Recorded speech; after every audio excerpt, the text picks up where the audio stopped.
l'association Capitan, qui va nous faire partager sa réflexion sur le régime juridique des intérêts moratoires en droit égyptien. Vous avez la parole. Merci monsieur le professeur, monsieur le duc. Bonjour à tous. Je salue d'abord nos amis français. Ils sont les bienvenus en Égypte. Mesdames et messieurs, les conseillers, les avocats, les anciens de l'IDAI et les étudiants de l'IDAI. Très ravi d'être avec vous aujourd'hui. Je vais essayer de respecter les 15 minutes autant que possible. Alors je vais traiter le régime juridique des intérêts moratoires en droit égyptien. Beaucoup d'entre vous, ceux qui pratiquent le droit égyptien, connaissent les grandes lignes de ce régime des intérêts moratoires et compensatoires, parce qu'il y a deux genres d'intérêts en droit égyptien. Alors, pour que cette intervention ne soit pas une simple répétition, donc, dans la première partie, je vais aborder les principaux textes qui régissent la matière, mais dans la deuxième partie, j'aborderai une décision relativement récente de la Cour de cassation égyptienne du 22 mars 2011, qui est intéressante surtout pour ceux qui pratiquent, pour les praticiens de l'arbitrage commercial, que ce soit des avocats ou des arbitres. Je vais commencer d'abord par les principaux textes juridiques. Alors, j'ai écrit ce que je pense qu'en matière d'intérêt, tout législateur doit choisir une voie modérée qui, d'une part, condamne l'usure en fixant un taux maximal pour les intérêts moratoires et compensatoires, mais d'autre part, veille à maintenir un équilibre entre le créancier et le débiteur. Et donc, la notion d'équilibre que M. Dupichot vient d'aborder justement. Donc l'équilibre ici est très important. J'ai choisi ce thème parce que je pense que l'équilibre n'existe pas avec les textes actuels, notamment les articles 226 et 227 du Code civil égyptien qui datent depuis 1948 et qui méritent une réflexion et peut-être une réforme analogue à celle qui a eu lieu en droit commercial et en droit bancaire. Je commence d'abord par le Code civil, puis le Code de commerce et enfin le droit bancaire. Le Code civil, le fameux article 226 du Code civil égyptien impose au débiteur qui n'honore pas sa dette à échéance à verser à son créancier des intérêts moratoires à un taux légal de 4% en matière civile et de 5% en matière commerciale. Donc des taux relativement très bas par rapport à l'inflation de la monnaie égyptienne qui aujourd'hui atteint 10% et 11%. Donc il y a un déséquilibre au détriment du créancier. Et en plus, alors le texte est très conservateur. Parce qu'il y a une autre condition. Alors, à condition que le quantum de la créance soit déterminé au moment où la demande d'allocation d'intérêt est formée. Donc, au moment où l'action judiciaire ou l'action arbitrale a été intentée. Mais ce n'est pas une règle d'ordre public, c'est parce que les parties peuvent convenir, par exemple, à ce que les intérêts moratoires commencent à courir au jour de la sommation de payer ou même bien avant, au jour où la dette principale est due. Mais il y a une autre condition aussi qui est assez conservatrice. Donc il y a la condition que le quantum de la créance soit déterminé au moment où la demande d'allocation d'intérêt est formée. C'est-à-dire il faut que les juges n'aient pas à exercer un pouvoir discrétionnaire large pour déterminer le quantum de la dette principale. Donc par exemple, s'il s'agit de payer le montant d'un loyer, c'est bon. Donc la dette principale, elle est facilement déterminée. Mais si il s'agit d'un paiement mensuel, mais qu'il faut recourir à appliquer plusieurs critères pour calculer et que les prestations changent d'un mois à un autre, ou qu'il faut encore nommer un expert, dans ce cas-là, le montant de la dette principale ne sera pas connu, ne sera pas déterminé, et donc les intérêts moratoires ne pourront pas commencer à courir qu'au moment où la dette principale a été décidée par le juge ou par l'arbitre.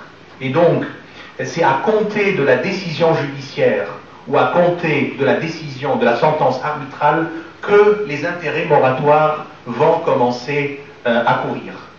Et il faut en plus que la demanderesse demande les intérêts moratoires, que les intérêts commencent à courir au jour où la décision a été rendue. Donc on voit comment l'article 226 est très conservateur. Ça se voit que Al-Sanbouli craignait vraiment l'usure de tomber, de commettre ou de favoriser l'usure prohibée par le fiqh islamique. D'autre part, l'article 227, alinéa 1 du Code civil égyptien, permet aux parties à un contrat de prévoir à l'avance un taux d'intérêt autre que celui prévu par l'article 226, donc un taux d'intérêt autre que les 4% et les 5%, mais ce taux maximal ne peut dépasser 7%. Donc 7% c'est le taux maximal.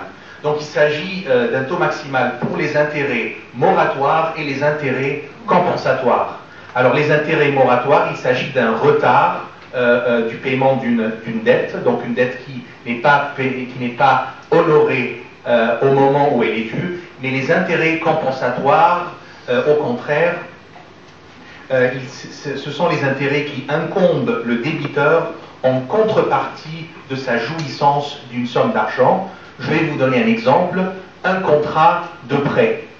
Un contrat de prêt de 120 000 livres égyptiennes qui a été conclu en décembre 2011 et les parties se mettent d'accord à ce qu'il y ait des versements partiels au début de chaque mois. 10 000 livres seront remboursés le 1er janvier, puis 10 000 livres le 1er février, et ainsi de suite, avec un taux d'intérêt compensatoire qui ne peut pas dépasser les 7% en matière civile. Mais si, en s'agissant des versements partiels, il y a un retard, dans ce cas-là, un autre intérêt moratoire pourra commencer à courir. Alors, l'innovation de l'arrêt de la Cour de cassation que je vais aborder dans la deuxième partie, c'est que l'intérêt moratoire qui commence à courir en cas de retard d'un paiement, d'un intérêt compensatoire et d'une dette principale ne peut dépasser les 7%, même en matière commerciale, même dans une matière régie par l'article 50 du Code de commerce que je vais vous expliquer tout à l'heure. Ensuite, alors le nouveau Code de commerce, le Code de commerce égyptien qui a été promulgué par la loi numéro 17 de l'année 1999. Alors son article 50 alinéa 1 énonce: sont réputés commerciaux les prêts conclus par le commerçant pour des affaires relatives à des actes de commerce. Donc premier cas, les prêts conclus par un commerçant. Deuxième cas, l'article 50 alinéa 2, deuxième cas d'application de cet article 50. Si le métier du commerçant exige le paiement de montants ou frais pour le compte de ses clients, il peut leur réclamer un revenant, c'est-à-dire un intérêt. Mais le texte arabe n'a pas utilisé le mot intérêt, il a utilisé le mot, je l'ai traduit, revenant, et non pas intérêt. C'est la crainte de l'usure prohibée par le fiqh islamique. Alors le législateur a craint que la loi que le nouveau texte soit qualifié d'usure. Alors on n'emploie pas le terme intérêt et on emploie le terme revenant, aed et non pas faed. Alors enfin l'article 50 alinéa 3 du nouveau code de commerce précise: le revenant est calculé selon le taux pratiqué par la Banque centrale égyptienne, à moins qu'une contrepartie inférieure ne soit convenue. Donc le taux maximal, dans ces deux cas seulement, les prêts commerciaux ou bien les dépenses, par exemple d'un mandataire commercial au profit de son mandant. Ça, c'est le deuxième cas, le 50 alinéa 2. Il y a une possibilité de déroger aux articles 226 et 227, surtout 227 du Code civil, pour appliquer le taux d'intérêt de la Banque centrale. Ce taux est décidé par le conseil d'administration de la Banque centrale. Il dépasse les 7%. Il est arrivé à 12% lors de certaines époques. Il est descendu à 9%, à 10%, mais on parle d'un taux d'intérêt qui est supérieur à 7%. L'erreur commise très fréquente par des sentences arbitrales, par des arbitres, il y a des juristes en Égypte qui sont persuadés ou qui pensent, peut-être je me trompe, mais je ne suis pas d'accord avec eux, et surtout la Cour de cassation, l'arrêt que je vais expliquer tout à l'heure, il y a les juristes qui pensent que l'article 50 alinéa 3 a tacitement abrogé le taux de 5%, a tacitement abrogé l'article 226 en matière commerciale. Ce qui n'est pas vrai.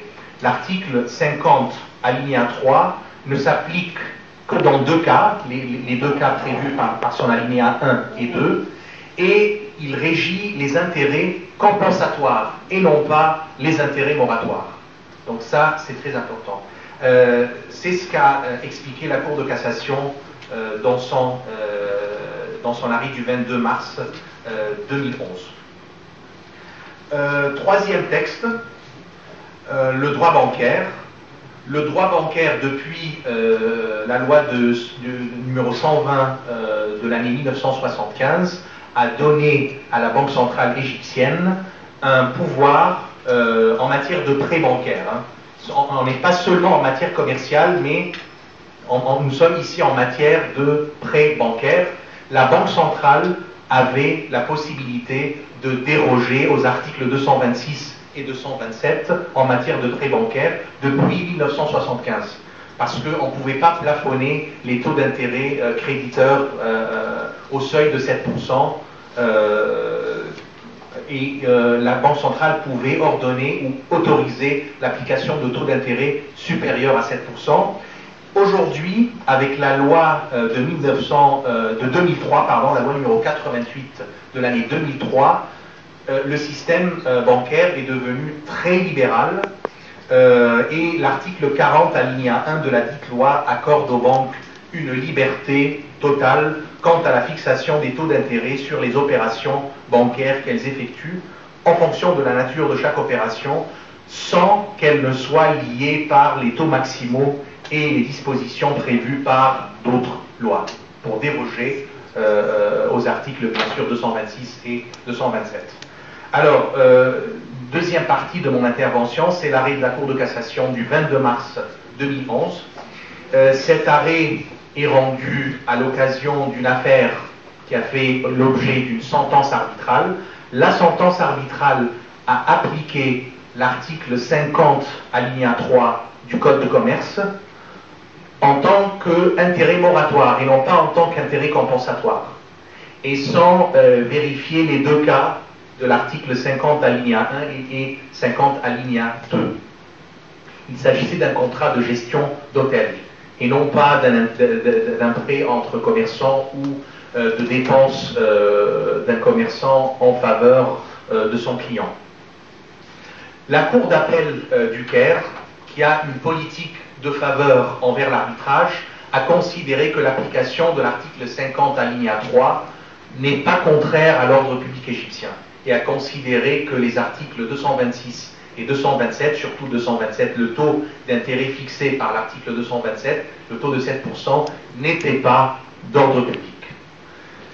La Cour, alors il y a eu un pourvoi en cassation et la Cour de cassation a eu un avis différent.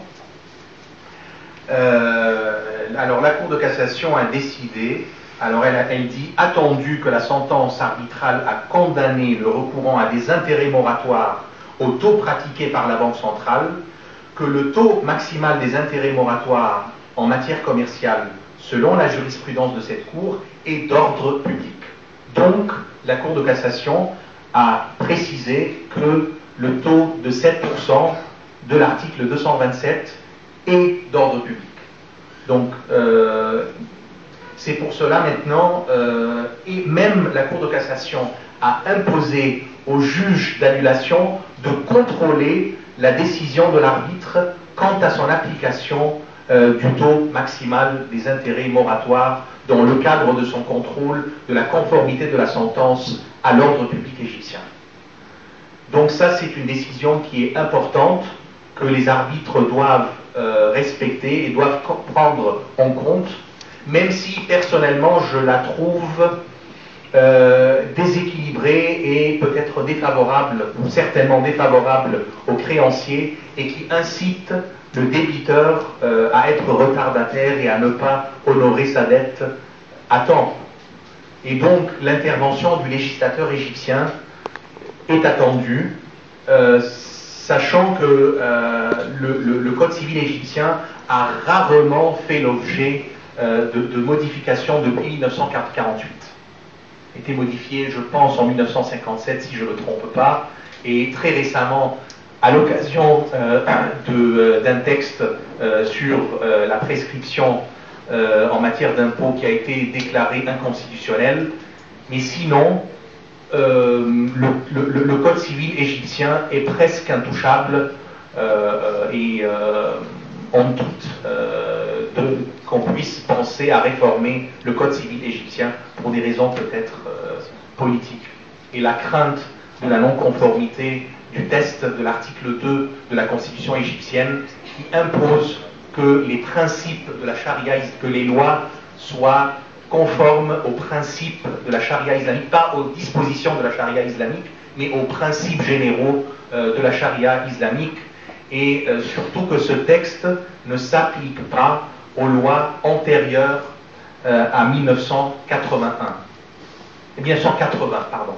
Et donc, si on pense à réformer ou à amender ou à modifier le Code civil, et donc nous sommes après 1980, on a peur de rentrer,